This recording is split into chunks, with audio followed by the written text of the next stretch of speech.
we've got our 2011 March for Babies Ambassador family, the Rideouts. Here they come.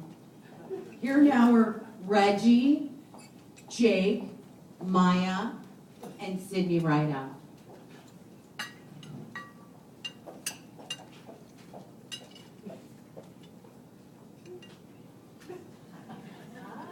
Hi, my name is Maya. I was a preemie in the hospital, and thank you for helping me.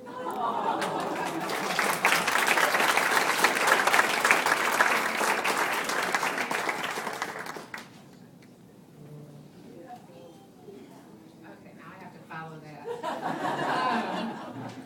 I'm Reggie. This is my husband Jake and our younger daughter Sydney.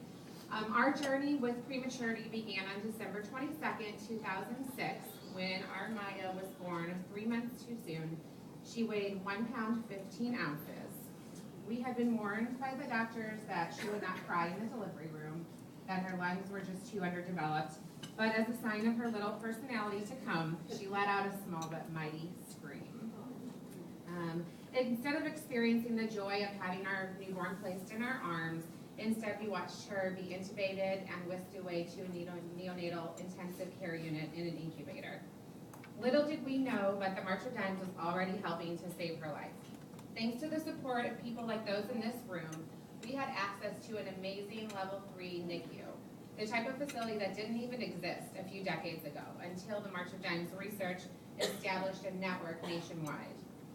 In addition, Maya received surfactant therapy to help her extremely underdeveloped lungs, which was another product of research funded by supporters like you.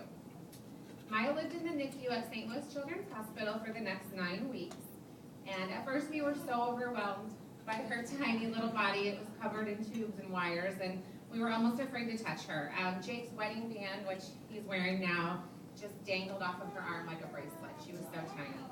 I remember joking with Jake that he didn't want to change a diaper like any new dad probably, but I said if you can learn to change a diaper with one hand for each access hole of an incubator while dodging 3 lead wires and oxygen tubing, everything else would be cake after that. So we got used to everything. We learned what all the monitors were, and eventually we took her home after 9 weeks. She was on oxygen in our house for another month, so I will never forget the first day that we took her off of oxygen and off of her monitors. And at 3.5 months, we were able to hold our daughter and actually carry her around our house for the first time. She got to see her nursery that had been waiting for her. And I think that was a moment for me that is probably like the first time you hold your newborn for some people, because it was the first time she was really free from all that.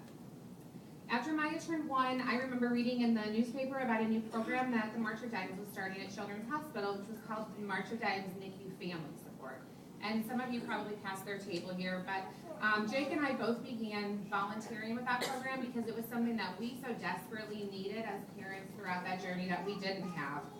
And as a volunteer and as a member of that program, which I'm really proud to be, I can tell you that that is as vital to families as the medical research that has been funded. So we thank you for supporting that as well.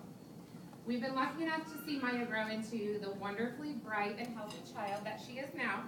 And we also have been lucky enough to welcome our second daughter, Sydney, who arrived healthy and full term. And again, we thank the March of Dimes.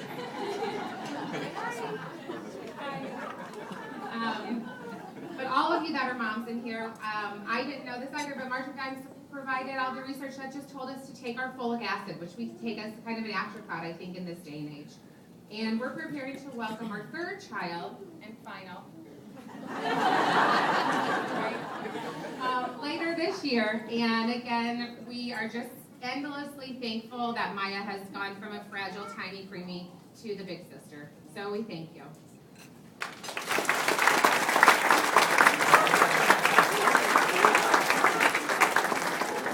Oh my goodness. Reggie, thank you so much. Those